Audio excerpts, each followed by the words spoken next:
اچھا میم یہ بتائیں کہ یہ جو آج پروگرام ہوا ہے خواتین کے حوالے سے بیسیکلی جو ایجنڈا تھا اس میں یعنی دونوں تصاویر کے دونوں رخ پیش کیے گئے ہیں، تو کیا سمجھتی ہیں کہ یہ جو آج میسج آپ نے پہنچانے کی کوشش کی ہے اس میں کتنی حد تک آپ کامیاب ہوئے؟ الحمدللہ آپ دیکھیں کہ اللہ تعالیٰ نے تو ہم پر یہ ایز اے امت فرض کر دیا نا، کنتم خیر امت اخرجت للناس تأمرون بالمعروف وتنہون عن المنکر، کہ ہم نے نیکی کا حکم دینا ہے اور برائی سے روکنا ہے۔ اور برائی سے آپ دیکھیں جب ہمارے سوسائٹی میں جب برائی انوالو ہوتی ہے نا، سٹارٹ ہوتی ہے، جب اس کو کنڈیم نہیں کیا جاتا، اس کو برا نہیں کہا جاتا، تو وہ اگلا سٹیپ کراس کرتی ہے، پھر اگلے سٹیپ پر آتی ہے۔ تو آپ دیکھیں سب سے پہلے اسلام جو ہے نا، اسلام جیسے باقی ادیان ہیں ہر دین کی خصلت ہوتی ہے، تو اسلام کی جو خصلت ہے وہ حیا ہے الحمدللہ۔ اور آپ دیکھیں اس حیا کو ختم کرنے کے لیے ایک پروپیگنڈا ہے، ایک ایجنڈا ہے جس میں بیسیکلی اینٹی اسلام کانسیپٹ جو ہے نا وہ کریٹ کیا جا رہا ہے۔ تو آپ دیکھیں کہ جب ہم بینگ اے مسلم اسلام کو پریزنٹ کریں الحمدللہ، اور ہم اس بات پر راضی ہیں کہ اللہ تعالیٰ نے ہمیں دین اسلام دیا، تو اس کی ہر چیز کو ہم نے پروموٹ کرنا ہمارا حق ہے۔ اور اس ٹائم بیسیکلی آزادی مارچ کے نام پر جو ایجنڈا ہے وہ ٹرانسجینڈر ایکٹ کو پروموٹ کرنا ہے، ہومو سیکشولیٹی کو، قوم لوط کا جو فعل ہے اصل میں اس کو ایک قانون کا درجہ لینے کی جو ہے وہ کوشش کی جا رہی ہے، جبکہ یہ تو اللہ کا عذاب ہے۔ تو اللہ کے عذاب کی طرف ہم لوگ تو ہر صورت، ہر ایک عقل رکھنے والا انسان اللہ کے عذاب سے بچنے کی کوشش کرتا ہے الحمدللہ۔ تو ہماری بھی یہ جو سوسائٹی کے اندر ایک کمپین چل رہی ہے، انشاءاللہ اس برائی کو روکیں گے انشاءاللہ۔ بینگ اے مسلم اللہ تعالیٰ جو ہمیں مطلب ایک حکم دیتے ہیں کہ ہم نے برائی کو روکنا ہے، کس حد تک رسول اللہ صلی اللہ علیہ وسلم نے فرمایا آپ برائی کو روکو ہاتھ سے، زبان سے اور دل سے برا جانا، اور یہ کمزور ترین ایمان ہے۔ تو الحمدللہ being a Muslim Hare person کوشش کرتا ہے، لیکن اگر ہم یہ سمجھ جائیں کہ یہ ایک ایسا معاملہ ہے جس میں ہمارا کوئی کنٹرول نہیں ہے، تو آپ دیکھیں کہ اور اسی طرح ہر فرد پیچھے ہٹتا رہے تو ایک دن یہ پوری سوسائٹی وہ بن جائے گی۔ لیکن ہم اپنا شیئر ڈالنے کے لیے ہر لیول پر الحمدللہ ہم کوشش کرتے ہیں، چاہے وہ دینی طبقہ ہو، چاہے وہ کوئی آرگنائزیشن الحمدللہ جو اسلام کے کانسیپٹ کو سمجھتی ہے تو وہ اس کو پروموٹ بھی کر رہی ہے الحمدللہ، اور ٹرانسجینڈر ایکٹ کو کنڈیم بھی کر رہی ہے۔ جس طریقے سے ہم بے راہوری دیکھ رہے ہیں اپنی بچیوں کے حوالے سے، اسلام سے دوری دیکھ رہے ہیں، تو اس کے بارے میں یہ جس طرح آپ نے پروگرام بھی بچیوں کے لیے ہی کیا، تو یہ اس کے بارے میں آپ کیا بتانا چاہیں گی کہ ہمیں کیا طریقہ، ہماری ماؤں کی تربیت ہونی چاہیے یا گھر میں تربیت کی کمی ہے؟ کس وجہ سے یہ ہمارے معاشرے میں اس چیز کی بہت زیادہ یہ کرائم ریٹ اسی وجہ سے انکریز ہوا ہے کہ ہم نے اسلامی تعلیمات کو چھوڑ دیا ہے اور صرف اس کو یعنی کہ ایک ثواب کی حد تک ہم نے رکھا ہے۔ اصل میں جو اللہ تعالیٰ نے قرآن حکیم میں پورا ہمیں سیٹ اپ دیا ہے الحمدللہ، ایک حیا کا کانسیپٹ دیا ہے، اس چیز کو جب ہم نہیں فالو کریں گے تو آٹومیٹیکلی پوری سوسائٹی جو ہے وہ برائی میں انوالو ہوگی۔ لیکن یہ سٹیپ جو ہے الحمدللہ مدر سے ہی لیا جا سکتا ہے۔ مدر سے بھی پہلے جب آپ دیکھیں کہ ایک سسٹم کریٹ ہوتا ہے تو اس ٹائم رسول اللہ سے فرمایا کہ آپ جو ہیں جب کوئی جو ہے اسپاؤس کو سلیکشن ہوتی ہے اس کی، تو اسی ٹائم آپ دینداری کو ترجیح دیں۔ جب آپ دیکھیں کریکٹر بلڈنگ ہوگی تو انشاءاللہ فردر جو ہے نسل اس میں وہ اثر نظر آئے گا، ٹھیک ہے۔ تو بیسیکلی ماؤں کی تربیت ہوگی تو انشاءاللہ پورے گھرانے کی تربیت ہوگی۔ اچھا مجھے یہ بتائیں کہ ہمارا جو کلچر ہے، ہمارا ملک اسلامی ملک کہا جاتا ہے، تو اس میں عورت کی آزادی کو آپ اسلامی پوائنٹ آف ویو سے کیسے دیکھتی ہیں؟ اور جو پچھلے کئی سالوں سے ایک عورت مارچ کے حوالے سے ایک بڑا شور ویلا ورگل انہوں نے سلوگن اپنے رکھے ہوئے تھے اور عجیب و غریب وہ باتیں کر رہی تھیں، اس کے حوالے سے آپ کیا کہیں گے؟ جی الحمدللہ، سب سے پہلے تو میں یہ کہنا چاہتی ہوں کہ جس دور میں عورت کو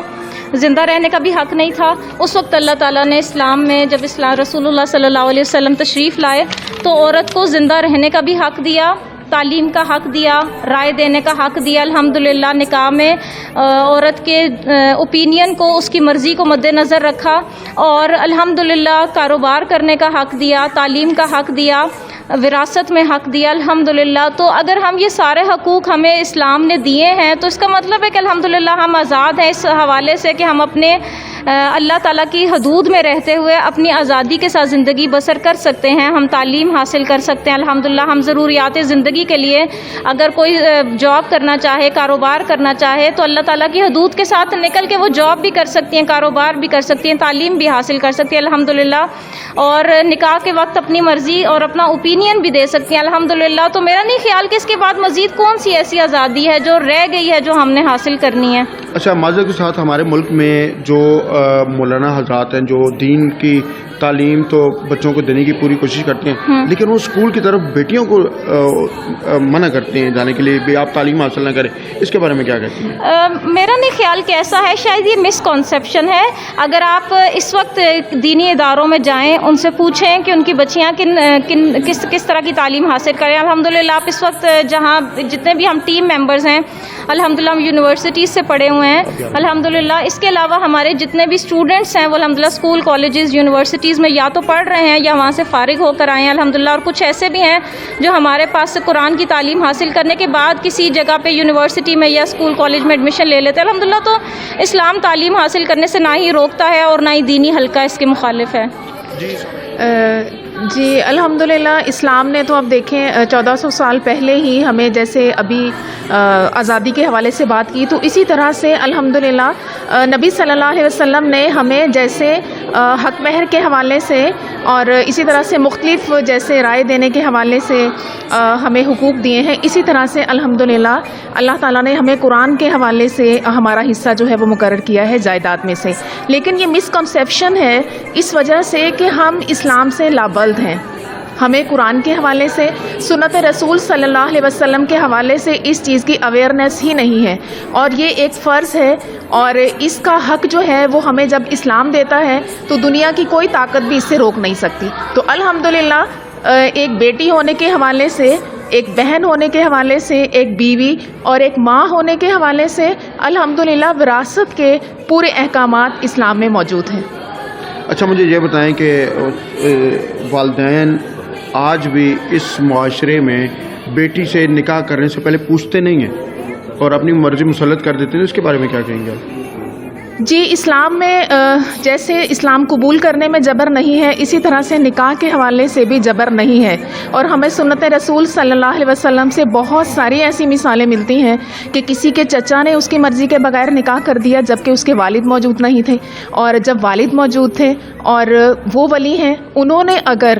اپنی مرضی سے نکاح کیا تو اس کو نبی صلی اللہ علیہ وسلم نے فسق کرنے کا بھی حکم دیا. اور لڑکی کی جو رائے ہے اور لڑکی کو جو اللہ تعالیٰ نے حق دیا ہے اس سے محروم نہیں کیا. لیکن بدقسمتی یہ ہے کہ آج ہمارے ہاں بہت سے لوگ جبر کرتے ہیں, کس وجہ سے؟ اپنی عزت کی خاطر, اور قرآن و سنت کو فالو نہ کرنے کی وجہ سے مختلف چیزیں ہمارے سامنے آتی ہیں. لیکن اگر ہم اللہ تعالیٰ اور اس کے رسول کے احکامات کو فالو کریں تو الحمدللہ ہماری زندگی میں بہت ہی آسانیاں ہیں, اور ہمیں ایک عورت ہونے کے حوالے سے اللہ کا جتنا بھی شکر ادا کریں وہ کم ہے. جی النور انٹرنیشنل کی آج کی جو اہم جو ایک پروگرام تھا, اس تقریب میں جہاں عورت کے حقوق کی بات کی گئی, وہیں اسلام کے دائرہ کار کے اندر رہتے ہوئے ان کے تمام جو فرائض تھے ان پر بھی بڑی تفصیل سے بات ہوئی. مختلف اسکولوں کے اور طلباء نے بہت اچھی تقاریر کی اور تلاوت کلام پاک کا شرف حاصل کیا. میں سمجھتا ہوں کہ ایسی تقریبات جو ہیں وہ دیگر جو اسلامی اور مذہبی جو تنظیمیں ہیں, جو ادارے ہیں, ان کو بھی کرنی چاہیے تاکہ ہمارے معاشرے میں, مملکت پاکستان میں اسلام کا صحیح طرح سے جو تشخص ہے وہ اجاگر کیا جا سکے اور ہر خاص و عام تک اور عام لوگوں تک اسلام کا صحیح پیغام پہنچایا جا سکے. جی